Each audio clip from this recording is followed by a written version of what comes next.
इस वीडियो की शुरुआत एक सवाल से करते हैं। आपके अकॉर्डिंग स्टॉक्स की कौन सी कैटेगरी लॉन्ग टर्म में बेस्ट रिटर्न्स देती है?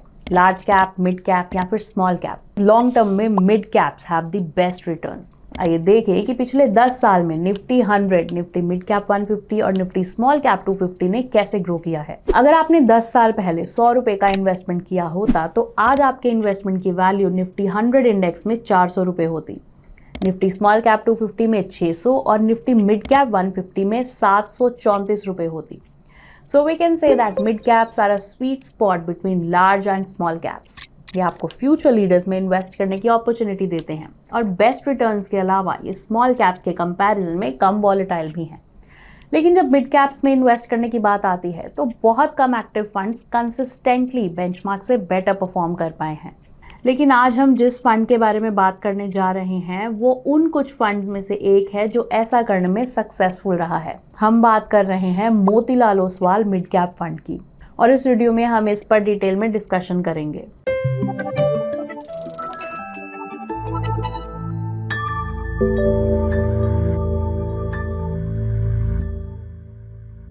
Hello and welcome to ET Money Hindi. करीब 1 महीने पहले हमने HDFC, कोटक और निप्पॉन के मिड कैप फंड्स को कंपेयर किया था। इसके बाद बहुत सारे व्यूअर्स ने कमेंट्स के जरिए हमसे Motilal Oswal mid cap fund को एनालाइज करने के लिए कहा। तो आज हम Motilal Oswal mid cap fund का परफॉर्मेंस एनालाइज करेंगे, जहां हम इसकी इन्वेस्टमेंट स्ट्रैटेजी को भी जानेंगे। तो आइए let's start by looking at the returns of Motilal Oswal mid cap fund.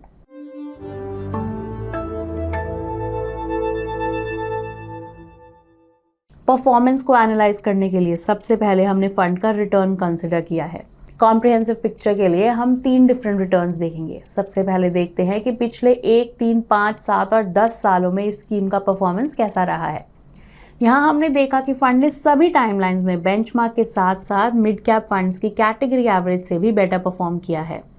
बहुत ही कम मिड कैप फंड्स का इस तरह का परफॉर्मेंस रहा है।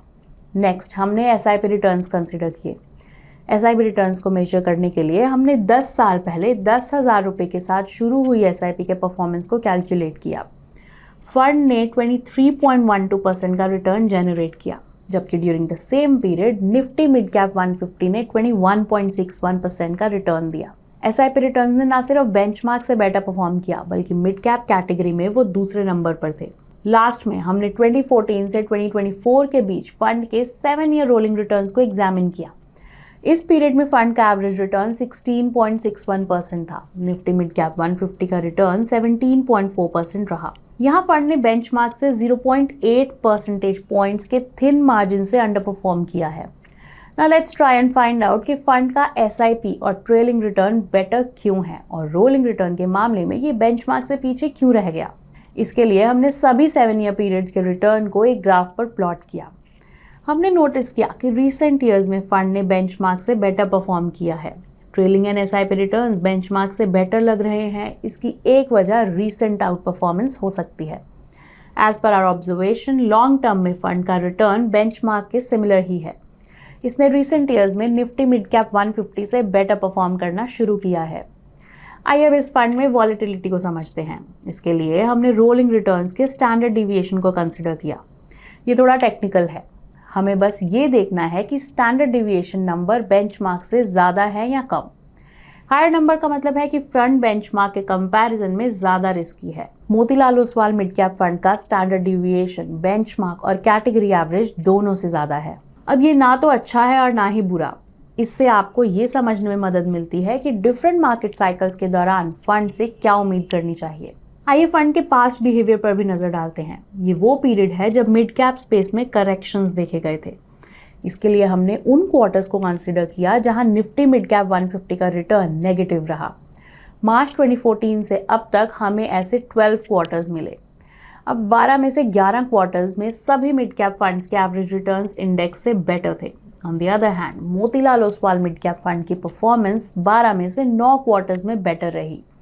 इससे साफ है कि मिड कैप इंडेक्स के कंपैरिजन में ज़्यादातर एक्टिव मिड कैप फंड्स की डाउनसाइड प्रोटेक्शन बेटर है। And while Motilal Oswal mid cap के पास डिसेंट डाउनसाइड प्रोटेक्शन है, ये कैटेगरी के ज़्यादातर दूसरे फंड्स जितना अच्छा नहीं है। Now let's move on to the next section of this video, जहां हम फंड की स्टॉक पिकिंग स्ट्रैटेजी को एग्जामिन करेंगे।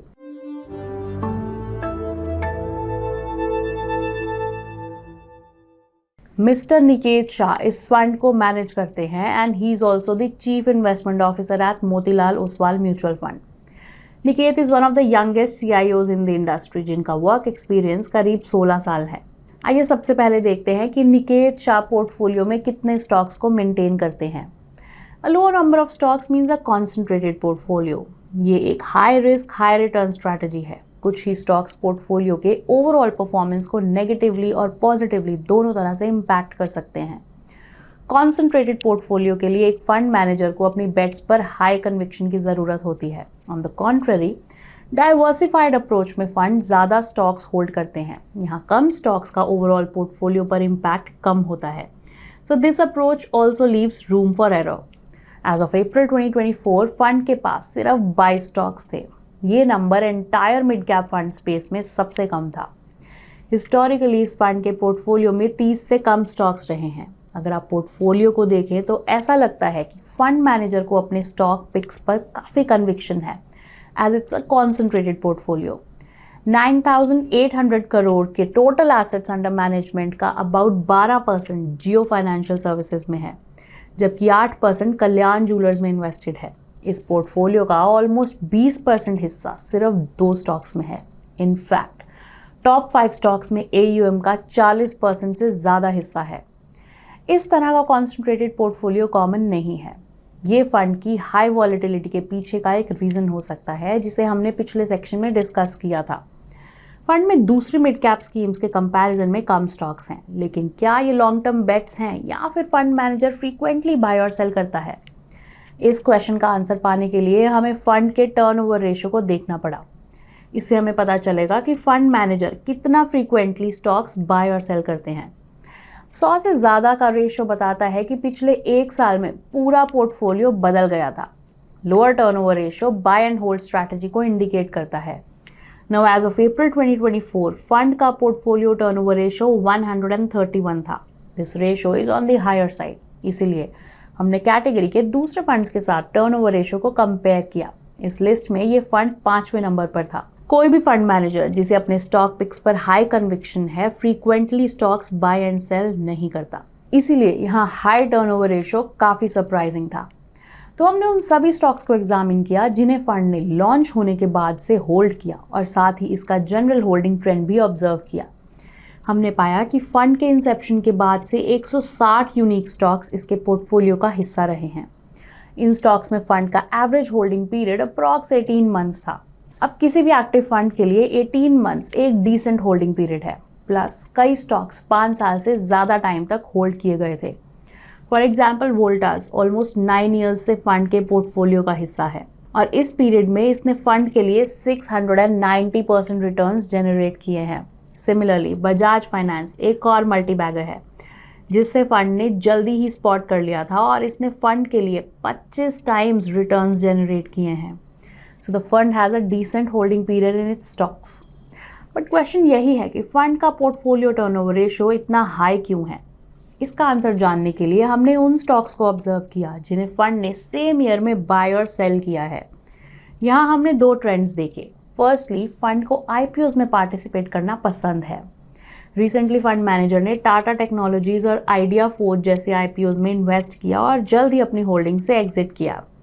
ये एक फैक्टर है जिसने फंड के हाई टर्नओवर रेशियो में कंट्रीब्यूट किया है। अपार्ट फ्रॉम दिस, हमने ये भी देखा कि अगर स्टॉक का परफॉर्मेंस डाउन जाता है तो फंड मैनेजर उसे स्टार्टिंग में ही सेल कर देता है।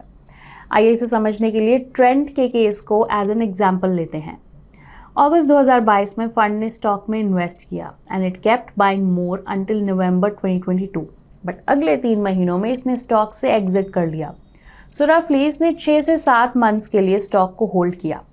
अगर हम इस पीरियड के दौरान इस स्टॉक के प्राइस मूवमेंट को देखें तो हम पाएंगे कि फंड ने एक्चुअल में स्टॉक्स को लॉस में सेल किया था।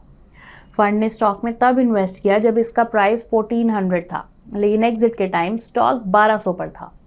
परसिस्टेंट सिस्टम और उषा मार्टिन के साथ भी यही हुआ। भले ही फंड मैनेजर को अपनी बेट्स पर पूरा भरोसा हो, लेकिन अगर वो अंडर परफॉर्म करने लगते हैं तो फंड मैनेजर उन्हें जल्द ही सेल कर देते हैं। Basically he cuts down the losers shot. ये बिल्कुल पॉसिबल है कि फंड मैनेजर पोर्टफोलियो के कॉन्सेंट्रेटेड होने के चलते इस तरह के क्विक सेल कॉल्स ले सकते हैं, जहां कुछ स्टॉक्स का अंडर परफॉर्मेंस स्कीम के परफॉर्मेंस को इम्पैक्ट करता है। आइए अब इस फंड के मार्केट कैप एलोकेशन पर नजर डालते हैं और साथ ही इसका कंपैरिजन कैटेगरी से करेंगे। करंटली फंड ने मिड कैप्स में 71%, लार्ज कैप्स में 19% और स्मॉल कैप्स में 3% एलोकेट किया हुआ है। फंड की कैश होल्डिंग सिर्फ 7% है।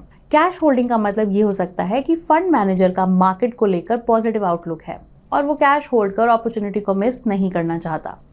Similarly in the past fund का लार्ज कैप्स में ज़्यादा एलोकेशन नहीं था। मार्केट कंडीशंस के बेसिस पर फंड मैनेजर कभी लार्ज कैप्स में कभी स्मॉल कैप्स में ज़्यादा एलोकेशन रखता है। फाइनली आइए उन टॉप 5 सेक्टर्स पर नज़र डालें जहां फंड ने इन्वेस्ट किया है। इससे हमें पता चलेगा कि क्या फंड कॉन्ट्रेरियन कॉल्स लेता है। एट प्रेजेंट फंड का सबसे ज़्यादा एलोकेशन आईटी सेक्टर में है, विच स्टैंड्स क्लोज टू 15%। ये कैटेगरी के कंपैरिजन में काफ़ी ज़्यादा है एंड इट ऑल्सो शोज कि फंड मैनेजर का आईटी सेक्टर के लिए कॉन्ट्रा व्यू है। Apart from IT, fund manager ने कुछ यूनिक बेट्स भी लिए हैं, जैसे टेलीकॉम और ज्वेलरी सेक्टर में ज़्यादा एलोकेशन। ओवरऑल फंड का इन्वेस्टमेंट स्टाइल यूनिक तो है और अगर आप मिड कैप फंड में इन्वेस्ट करना चाह रहे हैं तो आप डेफिनेटली इसे शॉर्टलिस्ट कर सकते हैं, लेकिन याद रहे कि ये दूसरे फंड्स के कंपैरिजन में ज़्यादा वॉलेटाइल है। फर्दर, फंड मैनेजर का कॉन्सेंट्रेटेड इन्वेस्टमेंट स्टाइल और कॉन्ट्रा कॉल्स इस स्कीम को अलग बनाते हैं। हालांकि अगर इनमें से कुछ फंड मैनेजर के एक्सपेक्टेशन के अकॉर्डिंग परफॉर्म नहीं करते हैं तो वो फंड के परफॉर्मेंस को इम्पैक्ट कर सकते हैं।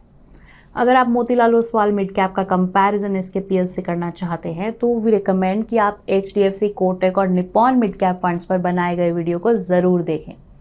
इसी के साथ इस वीडियो के एंड पर पहुंच गए हैं। हमें उम्मीद है कि आज का एनालिसिस आपको इंसाइटफुल लगा होगा। अगर हाँ तो इस वीडियो को लाइक करना ना भूलें and do let us know what you would like us to cover next. I will see you next time. Mutual fund investments are subject to market risks. Read all scheme related documents carefully.